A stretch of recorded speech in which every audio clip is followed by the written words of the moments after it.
Sir मैं आपकी हालत समझता हूँ, लेकिन आपकी यहाँ बहुत जरूरत है। ठीक है, मैं पहुंच रहा हूँ। हॉस्पिटल चलो। लेकिन सर वो जल्दी चलो, इमरजेंसी है।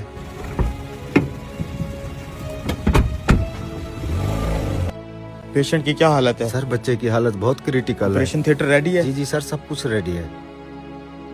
चलो आ जाओ। इतनी देर लगा दी आने में, तुम्हें पता भी है मेरा बेटा कितनी सख्त अजियत में है। वो यहाँ जिंदगी और मौत की कश्मकश में है। तुम लोगों में कोई एहसास जिम्मेदारी है कि नहीं? मुझे अफसोस है, मैं हॉस्पिटल में नहीं था। मुझे जैसे ही कॉल मिली, मैं जितना जल्दी आ सकता था आया हूँ। और अब मैं चाहूंगा कि आप सुकून से बैठें ताकि मैं अपना काम शुरू कर सकूं। मैं सुकून से बैठूं? अगर मेरे बेटे की जगह तुम्हारा बेटा इस हालत में होता, क्या तुम सुकून से बैठते? अगर तुम्हारा अपना बेटा यहाँ मर रहा होता तो तुम क्या करते? हमारी मुकद्दस किताब कहती है कि अल्लाह कादिर व मुतलक है, हर चीज का मालिक है, गफूर और रहीम है। डॉक्टर किसी को जिंदगी नहीं देता और ना ही किसी की उम्र बढ़ा सकता है। आप आराम से बैठें और अपने बेटे के लिए दुआ करें। हम आपके बेटे को बचाने की पूरी कोशिश करेंगे।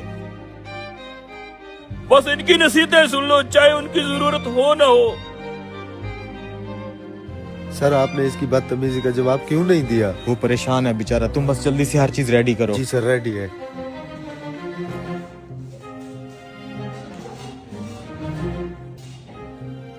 पता नहीं क्या हो रहा होगा मेरे बेटे के साथ। सिर्फ इस डॉक्टर के लेट आने की वजह से अंदर मेरा बेटा तड़प रहा होगा।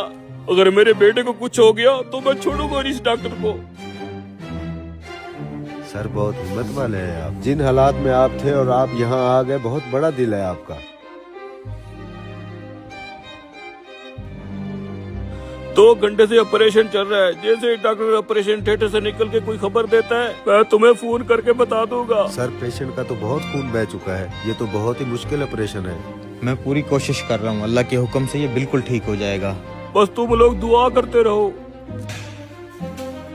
आपका बेटा अब खतरे से बाहर है। अगर मजीद कोई सवाल हो तो इन डॉक्टर साहब से पूछ लीजिएगा। देखो इसे, कितना मगरूर है ये आदमी। एक लम्हे के लिए ही नहीं रुका कि मैं अपने बेटे की हालत के बारे में पूछ लेता। बस करो भाई, कल डॉक्टर साहब का बेटा ट्रैफिक हादसे का शिकार होकर फोत हो गया था। जब डॉक्टर साहब को हमने तुम्हारे बेटे की खबर दी तो वो अपने बेटे की तदफीन की तैयारी कर रहे थे। अब जबकि उन्होंने आपके बेटे की जान बचाने का फर्ज अदा कर लिया है, तो अपने बेटे की तदफीन के लिए चले गए हैं। कभी किसी पर बेजा तनकीद ना करो, क्योंकि तुम नहीं जानते कि दूसरे की जिंदगी कैसी है और वो किन मुश्किलात में मुब्तला है।